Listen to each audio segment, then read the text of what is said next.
হাইলাকান্দিত voter তালিকাৰ পৰা অন্তৰ্ধান জনজাতীয় ভোটাৰৰ নাম নাইকিয়া হ'ল কেইবা শতাধিক জনজাতীয় ভোটাৰৰ নাম এই ঘটনাই গভীৰ চিন্তাৰ উদ্বেগৰ সৃষ্টি কৰিছে জিলাখনত ৰিয়াং খাছিয়া চাকমা ত্ৰিপুৰী জনজাতিৰ ভোটাৰৰ নাম অন্তৰ্ধান হৈছে ঢলচেৰা বিলাইপুৰৰ পাহাৰীয়া অঞ্চলত বছৰ বছৰ ধৰি বসবাস কৰি আহিছিল এই সকল লোকে 1960 চনৰ পৰা এই অঞ্চলত বাস কৰি আহিছিল লোকসকলে বিষয়টো সন্দৰ্ভত বন সংৰক্ষণ বিষয়াক সাক্ষাৎ বিজেপি যুৱ মৰ্চাৰ প্ৰতিনিধি দলৰ বন সংৰক্ষণ বিষয়াক বিষয়টোৰ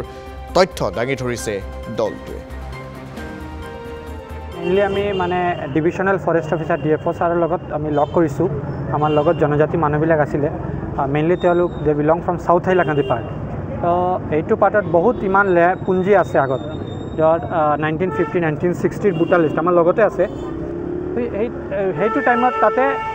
কমপ্লিটলি ৰিয়াং মানুহ বা ত্ৰিপুৰা মানুহ বা চাকমা মানুহ বা খাচী মানুহ এনে ধৰণৰ মানুহ আছিলে মানে মেইনলি জনজাতি খিলঞ্জীয়া মানুহ আছিলে কিন্তু আজিৰ দিনত যদি ভোটাৰ লিষ্ট আপুনি চায় এজনো জনজাতি মানুহ নাই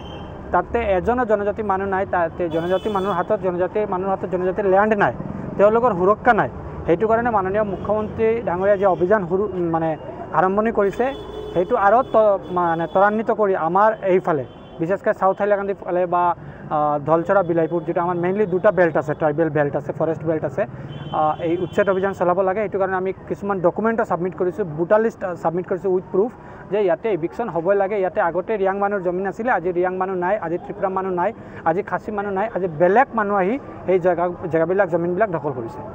সৰ্বপ্ৰথম আমি আমাৰ অসমৰ মুখ্যমন্ত্ৰী ডক্টৰ হিমন্ত বিশ্ব শৰ্মা ছাৰক ধন্যবাদ জনাইছোঁ যে কেইটা ঠাইত আমাৰ খিলঞ্জীয়া মানুহৰ বাহিৰত অন্য লোকবিলাক যেকেইটা ঠাইত বসবাস কৰি আহিছে নতুনকৈ আমাৰ 1971 পিছত যেকেইটা ঠাইত আমাৰ জংঘল আছিলে এইকেইটা ঠাইত আজিৰ দিনত দেখা পাইছোঁ যে এইখিনি জেগাত অন্য কমিউনিটিৰ লোকবিলাক বসবাস কৰি আছে যেনে ধৰক আপোনাৰ আমাৰ লোকেল ভাষাৰ লগত সিহঁতৰ ভাষা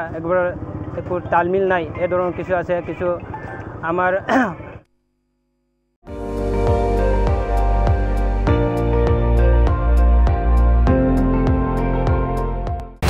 আপুনি চাই আছে ND24